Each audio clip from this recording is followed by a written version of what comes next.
Shalom, hello. My name is Rav Johnny Solomon. I am the virtual rabbi. I'm a rabbi to those without a rabbi, and I provide online spiritual coaching and halachic consultations to men, women, and couples. And it means also that sometimes people turn to me with questions relating to spirituality, and especially as we're coming up to the Yamim Noraim, questions relating to tshuva, repentance, and forgiveness. And because of this, I've invited my dear friend Elisheva to join me for this conversation, for us to discuss questions relating to forgiveness. So, over to you. Thank you. Hi, my name is Elisheva Blum. I married a Frenchman, so it's B-L-U-M. I'm a conflict resolution coach and mediator. So I help people with interpersonal conflicts and preparing for the upcoming dreaded conversation, whatever that conversation might be. What that basically means is you spend your days thinking about how to have hard conversations, which is exactly what we're supposed to be doing around about this time of year. Exactly. So it comes up in so many different areas of life, and I'm happy to share any tips I can here. Brilliant. So I was recently reviewing Rambam's Hilchot Tshuva, and there he says in chapter 2 that even though Rosh Hashanah, and especially Yom Kippur, provides forgiveness for any transgressions we do between ourselves and God, if we've offended another person, we need to appease them. We need to have hard conversations. We need to approach them. We need to ask their forgiveness, ideally by specifying what we've done wrong. However, the Rambam doesn't really tell us how exactly to do that, although he says, if you can't do it on yourself, maybe invite some friends to help. But he's still quite vague. And that's why when we met, I said, wow, Elisheva, perhaps you can help me fill in the gap. You're like, how do I do this? Over the past year, sometimes we say things to people and we come to regret them. And we know we should be having the hard conversation, but we avoid it because we don't have the tools. So what we're planning to do is, I think, go through a couple of scenarios from kind of real life. And you're then going to offer some suggestions about perhaps how to handle things, how to approach these conversations. So that's the plan. Elisheva, any thoughts before we kick off? I think one thing I just want to kind of start with is the idea that when I work with people, I look at trying to expand what they see as their options are. And so many times people get a train of thought in their head. Either this person's impossible to work with, or I can't talk about it with this person. Mm-hmm. And a lot of times, if we can take a step back, get out of our fight or flight response, and look at what's important to us, what type of relationship we want, and then we can start brainstorming and come up with new approaches, new ideas, and practice and learn some skills about how to communicate that idea in a way that'll hopefully lead to a successful result in a better relationship. Fabulous. So what you're telling us is, too often we have these limiting beliefs, not just of ourselves, but also of the possibilities of resolution. And there is a wide toolbox of options, which we can tip into, and you're going to kind of share some ideas with us. So I'm going to read our first scenario, and then I'd love to hear your thoughts about what you'd do or what you'd advise somebody to do in this kind of situation. We're speaking quite generally, obviously, so we're not giving a cookie cutter solution. Don't leave this recording saying, well, I did what we said, and it just, no, there is obviously specifics to each situation and to each relationship. Nevertheless, talking through scenarios, I think, always helps. So scenario 1, Michal can't stand her boss because whatever she does, it doesn't seem to be right. Why can't her boss praise her? Why, when she does things well, does he not thank her? On the flip side, whenever she makes a mistake, he is the first to criticize her. What should she do? How can she initiate a conversation that can change the way Michal's boss relates to her so they can start the new year in a more positive way? So if you've got any kind of toxic relationship with a colleague or a boss, this may well speak to you, where people often find fault, they don't seem to praise, it's kind of exhausting, you want to have that conversation, you're not quite sure how, and you've got this question of hierarchy, so how do you approach somebody who is perhaps, being paid a lot more money with a better corner office? How do you have that conversation? which means you stand up for yourself, but also is there to try and create a better working relationship for the future. So one of the things that jumps out at me at that is this, the ideal and what the goal is in terms of, I want them to change. And sometimes we can facilitate that change. We can ask in a constructive way for someone to change. They may agree, they may not. So there's also some internal change that we can do in terms of our mindset. So if someone cuts you off in traffic, you can say, "Oh, they're rude," or you could say, "Wow, they must be having a bad day." And either way, we're not going to, in that situation, we're not going to know what the real situation is. But you might as well go on what's going to be easier for you to work with. And so even as I go through the scenarios, see that there's things that I can change with other people by suggestion and talking through things and actions, and there are things within myself. So in this situation, normally I need more information on, is it a senior person where they can recommend maybe some conflict resolution training for everybody or communications training for everybody? Is it someone who's just an individual contributor and this is a boss that's like this with everybody? Or is it just specifically picked out? Now, if we narrow it down just for the sake of this conversation of, okay, this person wants to have the constructive conversation and get past this and try to get a more balanced or even just more positive feedback system in place. So you'd want to find the right opportunity so that it's not in a public place. You want to say, I'm looking forward to, if they're Jewish and also experiencing this as a new year, I'm looking forward to the new year. I'd like to set up a time to get some feedback from you so I can set some goals and hear more about how I'm doing.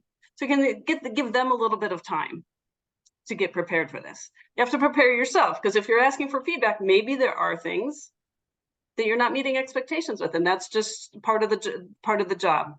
And then, so you have to prepare yourself for that too. So once you are prepared and you go into the meeting, and you can say, I'm looking, as I said, looking forward to this year. I want to set some goals. Can you give me some feedback?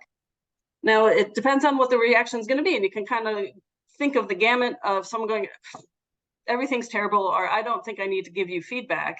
You should know what to do, which is just very frustrating and gives an indication more of that toxic environment. That through a type of manager says, okay, well, these are the things that are going well, but these are the things you need to improve on. So there can be a wide gamut of a response. If the manager is not being cooperative in the review and not giving the feedback, saying, well, I'm just telling it like it is, you can take this step back, take a deep breath, and be like, okay, how am I going to get through this the best possible way? And you can use some nonviolent communication techniques in which you can express what's happening and what you're feeling and what will make a better response. So you might be able to say, well, when I hear all of the negative things, all of my mistakes, it's very discouraging and takes a lot of effort and time to get past that so that I can improve. Would you be able to also note what I'm doing positive? Can we review this next project halfway through and at the end and look at what the expectations are and see how I'm doing, what I'm doing well and what needs to be worked on? And see what the response is there. And know that also you still have the choice. I've worked with some people in toxic environments, and they said, well, this manager is always this way. This manager's not leaving. This manager's not changing. Say, okay, you have a choice. Maybe this is not the environment you want to be in, and you can start looking for another job and give the permission. And sometimes they go, but I can't. I don't have that choice because I signed a contract for 6 months, and if not, I have to pay back too much money. It's still a choice not to pay back the too much money and to stay. And it can be empowering to be like, nope, I'm choosing to stay in this bad environment for this amount of time or until I find something else. And in the meantime, I'm going to take it on my mindset. That person is toxic. That person does not have the ability even to tell me what's good. That's their problem. I know this is what I need to do. I'm checking it off, and I'm going to get through it that way. So there are different ways of approaching the boss, different ways of changing mindset to get through that. And hopefully make the best possible path forward. So all of these ideas are brilliant. I mean, you kind of channeled a bit like the serenity prayer, kind of knowing what you can change, what you can't change. But when it comes to it, how do I not hate this person? Meaning, am I carrying around this kind of resentment? How can I rid myself of this negativity towards them? They may have issues with me, but because of the way they're treating me, I start finding myself kind of flinching whenever I see this person. And I don't like me as being somebody who flinches when I see somebody else, no matter what they're doing to me. Is there ways to kind of somehow tone down that resentment that I have towards this person, even if they're treating me wrong? So one big flag, treating me wrong, if someone is being abusive, and it can be hard to even identify that it really is abusive, but it can happen even in the workplace in terms of verbal and emotional abuse. You need to take a step back and get the appropriate support. Okay. And of course, if it's physical, we're talking police, all that. So I just want to throw that out there. It's incredibly important. Thank you. Yeah, for that. If it's someone just not being so kind or being harsh in the criticism and things like that, I think you talked about the serenity, but be certain, take the step back, take a deep breath. There's some, if you feel yourself getting worked up, decide, they're not worth the heartbeats of the heart going in, and they're not worth that. Okay, so there can be some putting that into perspective. There's some, if people I haven't tried it very much, but tapping, supposedly if you tap on your karate chop point, that can help calm things. And as I said, try to take even a different perspective. And sometimes it helps to be your best friend and sit next to yourself and pretend in terms of what would you tell your best friend to do to get through it. And in terms of giving the love and support you need for yourself and getting through the hard times. And with that strength, looking at the other person and go, must have a very hard job. He's managing 35 of us. There's no time for him to talk to us, no time that he's under a deadline. I understand.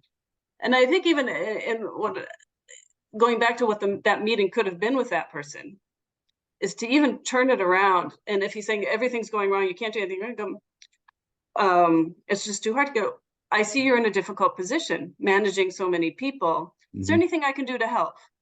Right. And that may even change the situation. But if that's also in your mindset, I'm going to try to help the situation. I'm going to see where the challenges are for that person. What is making that person so angry? So that maybe you see it, maybe you don't, but at least your eyes are open and you may be able to get past the resentment and the flinching and get yourself more into I'm in a strong position for who I am, and I can try to help. Brilliant. And actually on that theme, when you were talking earlier on, I was reminded of a really wonderful insight of Rabbi Sachs. I'll just briefly read it to you, and I suspect it will resonate with you. And you've just touched on the kind of suggestion he made. And he says, many years ago, at the beginning of my rabbinical career, I kept waiting for a word of encouragement from a senior rabbinical figure. I was working hard, trying to innovate approaches, seeking new ways of getting people engaged in Jewish life and learning. You need support at such moments because taking risks and suffering the inevitable criticism is emotionally draining. The encouragement never came. The silence hurt. It ate like acid into my heart. Then, in a lightning flash of insight, I thought, what if I turn the entire scenario around? What if, instead of waiting for Rabbi X to encourage me, I encouraged him? What if I did for him what I was hoping he would do for me? That was a life-changing moment. It gave me strength I never had before. I began to formulate it as an ethic. Don't wait to be praised, praise others. Don't wait to be respected, respect others. Don't stand on the sidelines criticizing others. Do something yourself to make things better. Don't wait for the world to change. Begin the process yourself and then win others to the cause. So that's very much like what you were just describing, this idea that maybe this person really isn't a great boss, but perhaps by showing them some grace, they may well turn around. Maybe they didn't have a great boss. That doesn't excuse their behavior. But nevertheless, you have some power. You have some form of agency. And as a result of that, you have the tools to make situations at least a very bit better. Wow, that was a very powerful quote. And yes, I agree 100% with that. Yeah, fair. So let's move on to scenario number 2. Joe and Susie are a young married couple who are struggling to pay their bills. Last week, Joe left the car in a location where he should not have parked, and they then received a large parking bill. When this happened, Susie was so angry with Joe that she screamed at him and called him irresponsible. Joe was furious with the accusation and called Susie a bully. Joe and Susie realized that there is work to be done in their relationship, and they have booked their first session with a relationship therapist after the Chagim. Still, they'd like to go into the new year with better feelings towards one another. How do you think they should initiate a conversation? Wow, I think there can be so much depth to that story, because it sounds like this isn't the first time that something like this has come up. Mm-hmm. And I think, especially at this time of year, I think it's nice to take a step back and do some appreciation for each other. Mm-hmm. Both to show the other the appreciation, but also to remind yourself, why are you in this relationship? Oh, that's right. I remember all the good points. I have to remember how giving they are, whatever's important, whatever the reasons that you decided to be together, to go back to those as a starting point. And then it's okay to look at some of the challenges. One thing is, name calling is rarely a good form of communication. So maybe what he did was irresponsible, but that does not make him 100% irresponsible and someone you can say is irresponsible. So, and when you can separate the issues at hand from some of the deeper feelings, then you can work on them more constructively. So if we look back, are there other ways that the wife is feeling that the husband's irresponsible? And maybe those need to be worked out and worked through more. There are other ways where the communication is often critical or feels like bullying. What does that mean? How does that come out? And listening on a deeper level about what's really bothering them. And once you can work through that and where each person, nobody's perfect. Certainly that comes up at this time of year, nobody is perfect. Can you support each other where the other has a weakness? Can the other one fill in? So if it comes, and then you can eventually go back to the issue in terms of, is it parking? Okay, so you've got a problem because you're running late, you didn't check the signs. Okay, so can we put a note on the steering wheel that says, check that you're legally parked? Can we, how do we then solve that problem? But knowing that there's a chance that there's a larger problem. And sometimes I recommend different books. There's for communications, there's a Power of Two for how to communicate better, how to listen better, how to communicate. So there's no name calling. It's supportive and yet respects the boundaries, says what needs to get done, and works towards an actual solution. Wow. I think that's incredibly helpful. Just today, I wrote my commentary on Daf Yomi, and it touched on name calling amongst friends. And at the end, I quoted somebody called Bernard Meltzer, who said, "A friend is someone who thinks you're a good egg, even though they know that you are slightly cracked." And I think if that's a friend, all the more so a spouse. They think you're a good egg, even though you're probably quite cracked, because they know your flaws, they know your foibles. But the grace of marriage is not exclusively focusing on those. And instead, recognizing that you are this total person and helping you with the gaps in your life, with the flaws of your character, helping you because you want to help that person be better. But as you say, name calling, all it does is actually dent that person more. It hurts that person. It makes them more reluctant to actually necessarily make progress because it kind of describes a certain fate. Once you give a label, it's not in that moment I was irresponsible. You're just saying I am irresponsible and I can't escape that. And then a person then acts according to that label rather than tries to improve themselves in response to that moment.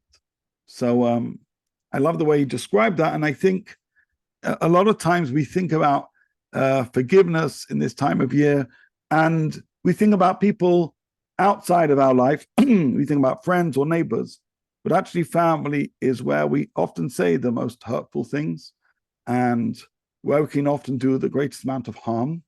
And just us as a family, for the hour before Yom Kippur, my family, we sit down on the couch, we all go around in a circle, we apologize to each other for things we've done wrong. We actually do that because we can forget sometimes how important asking forgiveness of those nearest and dearest to you is. And if we sanctify the moments before the holiest day of the year, we can make sure that as we enter Yom Kippur, you feel, I apologize to my mom or my sister because I know I was sometimes a brat or I said something that I shouldn't have done. But that doesn't negate my love of them.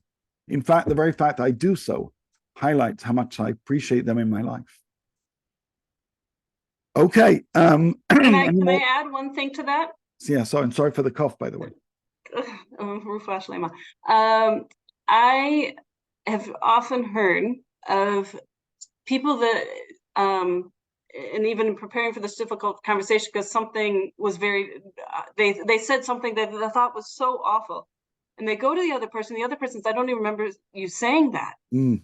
But there was something else that did bother me. Right. And so our own perceptions of what we may have said or done aren't always what the other person notices and feels. And so it's nice to be able to check in with them and say, did I do anything this year that really stands out, that was hurtful or wonderful, that I should know and address? And a lot of times it's hard for people to bring it up because sometimes it seems so simple or such a little thing, but they still think about it. Oh, you didn't wave to me, not maybe in a family, but you didn't wave to me when I saw you. And so I thought you didn't want to be friends or something. And it turns out the person didn't see them. So there can be some miscommunication and that we're just totally unaware of. So it's nice to check in. I think it's important to check in. In fact, there's an interesting law. The Torah says, "Lo tasna achicha bilvavecha." You shall not hate your brother, your sister in your heart, which Rambam explains to mean, you're right, you shouldn't hate them in your heart. You should tell them you're really bothered by what they say. Because if you don't give words to your feelings, you never give an opportunity for reconciling. And a lot of people carry a lot of negative feelings in their heart because they haven't been brave enough to have the kind of conversations we're discussing. Actually reminds me of a conversation I had with a former student. I taught in high school for many years, and I bumped into him in London a couple of years ago. And he said, do you remember what the kids called me in 8th grade? I was like, honestly, I really don't. But he was still holding on to a comment that some friends had made when he was going through a rough time 20 years beforehand. And he knows his friends are good friends, but in that moment, they were lousy friends. And he'd only over years come to realize how deep those words had gone. And I said, listen, I really think you should talk with them. I really think you need to give words to your feelings because you're carrying this around 20 years. That's not good. And so having these conversations is so important. People often say, I'd rather just keep the feelings in my heart. I say, well, 1 second, that doesn't do anything. If it's minor feelings, then you can get over it. But if it's major feelings, no, you need to, again, be bold, be courageous, and try and be a healer in your life and the lives of others. Because as you say, if you had to begin this conversation, you may realize that the thing was not a thing on their side, but in fact, there was something else going on. They were upset by something else altogether. And then you have the opportunity of reconciling, of making things better. And our sages say shalom, peace, is ultimately the goal of the world. And we should pursue it as much as we can. Can I add something with that? With pleasure. I love this. This is a great conversation. Yes, I'm enjoying it very much. when it comes to doing that, I think some people keep it inside because they don't have the tools. Right. That's why we're talking. To express it. And so I'll briefly talk about nonviolent communication, which sounds to me very, very big and violent. Really, it's a way of speaking from the heart. And maybe that's a little too touchy-feely for some people, but hear me out. In terms of noticing or stating the situation, being able to say the impact it had and how you feel, and then making a request on what would make it better, or saying what it would make it better, and asking the person to fulfill that. So in that case of name calling from earlier, you could say, someone may say, well, it was a minor thing, it was 20, it's still sitting with them. They can say, you know what, I'd like to just review something that 20 years ago, even though it was 20 years ago, when you called me X, Y, and Z, it really stuck with me. It stuck with me for 20 years. It's hurt me, and it makes me still sad. I think I really need to hear an apology, or I need to get some closure on this. Is there something if it was related to something that he did? Is there something I need some acknowledgement that was a minor thing, and that you wouldn't call me that. You don't think of me that way. And the person can laugh it off, or can most likely say, wow, I didn't realize it had such an impact on you. But there are tools, there are ways of there. I don't want to say formulas because that sounds too structured, but there are tools that you can use to be able to convey that in a way that is true and authentic, respectful, and gets a response, hopefully the response that you're looking for. But even if not, then you have the tools to move on with that anyway. But especially if they're still good friends, because I just need to hear that was a minor thing for you, and you didn't mean it. You know what, acknowledgement is so important, because a person can sometimes drive themselves crazy that this happened and it's cast such a shadow on my life, but because this person hasn't acknowledged it, it makes me doubt myself. Makes me think that maybe it's all a fiction, maybe it's just a phantom in my mind. By that person acknowledging it, they actually say that happened and it shouldn't. And you say, okay, well, now I'm not just playing a game with my memory in terms of your interaction with me a long time ago. I realize that who you are now is different to who you were then, just as much as who I am now is generally different to who I was 20 years ago. But I can then leave the 20 years ago, or 5 or 10, etc. And too many of us are haunted by our pasts, and that holds us back from making progress. And that's what really forgiveness is about. It's letting go of the past in order to move forward a little bit more freer, feeling a little bit more, light-footed in terms of the journey we have to take for the future. Yeah. And interestingly, by the way, on Rosh Hashanah, we think this is a Rosh Hashanah conversation. It actually isn't. This is a conversation to be had before Rosh Hashanah or between Rosh Hashanah and Yom Kippur, because Rosh Hashanah itself is a day when we don't say the Vidur, we don't say the confession. We actually try and begin the year only looking forward. Then we say, yeah, well, that's great, but sometimes there are things that we're holding on to that we need to deal with in order to actualize those dreams that we've been thinking of on Rosh Hashanah. And that's what the 10 days of repentance are all about. It's about making good of the past so I can progress towards that goal that I've set for myself on Rosh Hashanah. I love that part of Judaism. I think it's so powerful and so good for humanity. It is. Rosh Hashanah isn't a guilt-filled day. It's misunderstood. But it's actually a day in which we look forward. We say, let's go for it. Let's start the year with the right step forward. But then we acknowledge that that's not always possible until we wrestle with the past. And we spend some days doing that. I'll just tell you one quick thing. I know, keep on jumping from one thing to another. We have 2 days of Rosh Hashanah and 1 day of Yom Kippur, which leaves 7 days. And according to some commentaries, those 7 days represent each day of the week where we may have wronged somebody or somebody may have wronged us. So all the Sundays in the world where I may have wronged you, that's kind of the first day of the 7 days, and the Mondays and the Tuesdays, meaning those 7 days encapsulate the past year's worth of wrongdoing for each day of the week. So there could be the people I annoyed on one day or the people I annoyed on another, but that 7-day stretch between Rosh Hashanah and Yom Kippur is supposed to represent the whole previous year of life experiences and all those others that we didn't deal with in the previous years beforehand. Okay, scenario number 3. Michael has had a difficult year with his son Noam. While Noam spent his first year after his bar mitzvah putting on his tefillin and showing a greater interest in his family, Noam hasn't worn his tefillin for more than 3 months, and he never helps in the home. This has led Michael to criticize him to such an extent that Noam prefers to spend most of his time at his friend's house. Michael knows that he needs to improve his relationship with Noam, but he isn't sure how to do so or what to say. What do you suggest? Okay. Well, I'm guessing this is somewhat common, actually. So one, there may be some comfort that the father is not alone, but it doesn't reduce the tension and the need.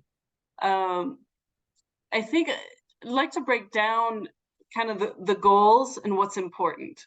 So it sounds like Michael knows that Michael's a father, right? Michael's a father, yeah. Michael knows that the relationship needs work. And that's important to him, which is great. There's also this element of passing on a love of mitzvot and doing mitzvot, and also contributing to the house. A need to set a boundary or a requirement of what it is to be a member of the household. All of that, and this stuff I largely base on Dr. Laura Merkham on Peaceful Parenting, Happy Kids. Happy Kids, Peaceful Parenting, Happy Kids is 3 things. One is to regulate yourself in terms of not exploding, not criticizing. Make sure that your emotions are under control. Connecting, and only after that doing the coaching. What she calls coaching, for us it'd be kind of inspiring for participating in Jewish rituals. There's also a bit of understanding what's in control, what he can control and what he can't control. You can't make him a 2-year-old you can pick up and move. You can't physically make him put on tefillin. So there's a bit of recognition there. Having said that, again, you can have the boundaries of what it means, but I would suggest at this point saying, how can you first increase your connection? We'll get to the coaching, the inspiring in a bit, but your son's not even present if he's not home, and you can't do any of that if you don't have the connection. So is there something? Can you go to a ball game together? Can you play a sport together? Can you, if it's just the tefillin and the chavrut is of interest, start building that up. For young kids, call it special time. You do 15 minutes every day of just connecting whatever the kid wants to do. No criticizing, no, and then in teenage years, not a lot of interrogating about what's going on. Whatever the kid wants to do, build the connection. Before I had kids, a coworker had mentioned that her kids, when they were teenagers, had dyed their hair black, had the mohawk and piercings and black, wouldn't say a word during the teenage years to their parent. The 2 brothers didn't say a word to my friend, coworker. And she said, one thing they did though, they let her give them massages, little shoulder massages. So she would just walk in and just start massaging, no talking. And that was the relationship for a little bit. And sometimes, you're extra tense. What's going on? Do you want to share? That was it. But from that, you can figure out a way to get that connection back. Understand that the criticizing isn't going to go in the right direction, right? Nobody likes to be criticized. Of course, they're going to run away from that. Create the good environment.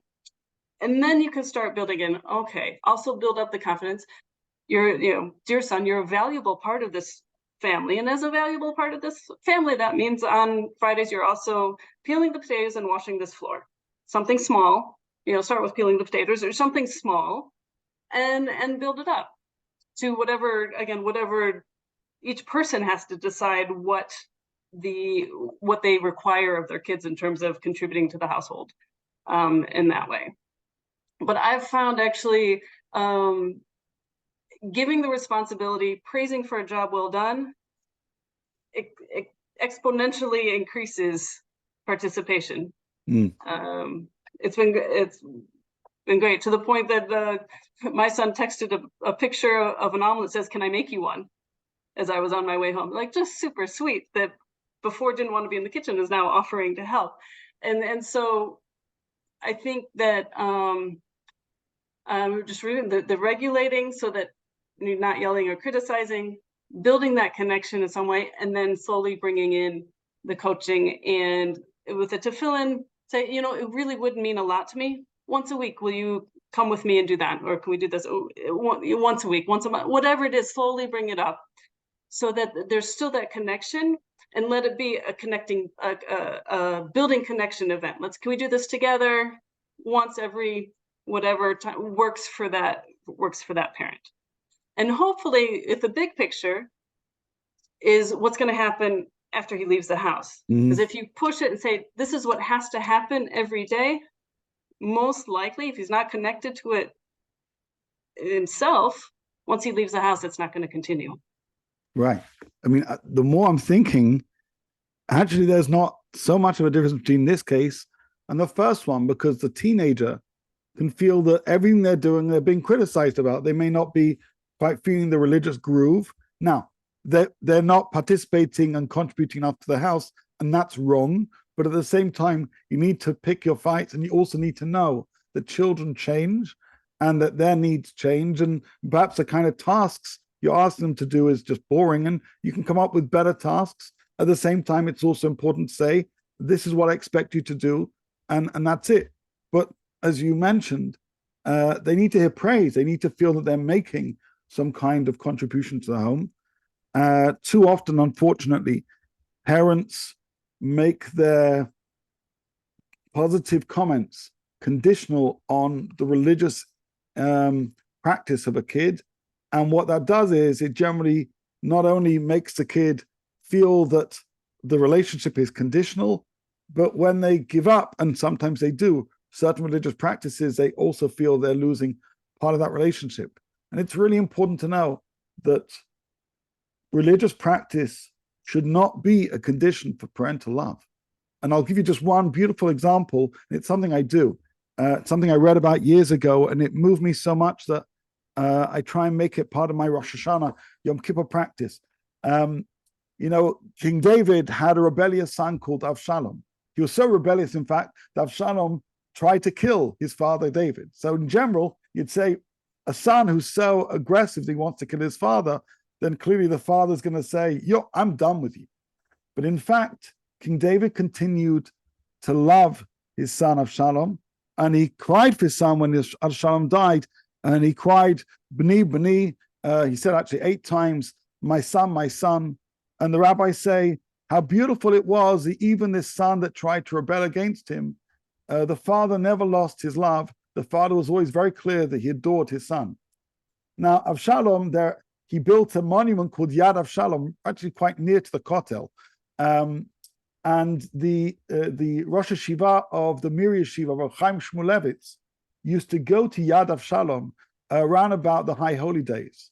And his students said, why are you going to this place that represents the arrogant son who wished to pursue and kill his father? And Rav Chaim Shmulevitz says, I go there because perhaps I've been a rebellious son to God.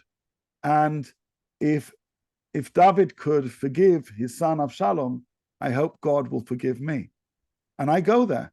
I go to Yad Avshalom. I try before Rosh Hashanah Yom Kippur to try and reenact that moment of plea that we ask God to not have conditional love on us, instead to recognize that though we are flawed, though we make mistakes, that we try and do good, and we want God to love us no matter what. And ultimately that's learned from the parent-child relationship. And a child needs to know always their parent loves them. Always, no matter what, even when they're a brat, even when they're annoying, and especially if they have issues in terms of faith, still the parent needs to make it clear, I love you unconditionally. And so part of the Yamim Noraim is all pivoted on the presumption that God loves us unconditionally. And for it to be a meaningful period of time, we need to reflect that in terms of our homes, in terms of parent-child relationship. Wow. So uplifting. I find that. It's a very, very powerful idea. And whatever, I think we ask God, as you show mercy, as a parent should show to their child, we ask you to do the same. But that reminds parents, show mercy to your kids. And in this case, Noam may well be in a rebellious stage in his life, and maybe he should be doing more in the home, and maybe he should be putting on tefillin. That may be the case. But show mercy, show grace, show understanding, show unconditional love, show patience. Recognize that often there are phases in life, and this past year may have been hard, but the next year may well be better. But next year will be better if you stayed it out, if you made it clear that no matter what, you're part of my family, no matter whatever you do or don't do, I love you. And that's what we're beseeching God for. Love us as a parent should really love a child. So parents should really learn that lesson, because otherwise they're hypocrites. You can't say, and yet when a kid didn't put on tefillin, they screamed and then kicked them out of the house. No, that can't work that way. And that's why Yad Avshalom is a very powerful representation. If David could plea for his son Avshalom and say that I love you, then certainly that's what we should be doing. No, because I think none of our kids are Avshalom. I think at best they just having a bad day or a bad week, or maybe even a bad month or a bad year. Who knows? So we've covered three scenarios: Michal and her boss, Joe and Susie and their tensions in terms of finance, and Michael and his son and the issues going on in their family. And you've shared a whole bunch of great tools. Any final words before we close this recording? I want to thank you. I think this has been a fun talk. And I think just if people have an interest in following up, they're welcome to contact me. If they want to share, do a few minute consulting for free just to check, or conflict coaching or mediation, they can see me online at elisheva-blum.com or on Facebook, Elisheva Blum Conflict Management. But a really big thank you to you. My pleasure. When we met, I said, I think the wisdom you have and the experience you've had through the people you've helped, your clients, I think is invaluable, not just throughout the year, but especially this time of year. So I'm very grateful to you for having this conversation. My name is, Johnny Solomon. If anybody is interested in online spiritual coaching or halachic consultations, well, I'm also found on Facebook and on the web and all that kind of stuff. But more important than anything, I wish you all a Shana Tova Matuka. Have a good, happy, healthy, sweet year. Begin the year as you wish to continue, while recognize that if you really want to begin the year as you wish to continue, have the hard conversations. Don't avoid them. Have them precisely because they will pay off in the future, because they'll strengthen relationships. They'll address the points of misunderstanding, and they'll heal the areas where there's been difficulty, perhaps between you and your loved ones. So please do that. And I highly encourage you to be in contact with Elisheva. And again, thank you again for the conversation. Thank you. Take care. Shana Tova. Shana Tova.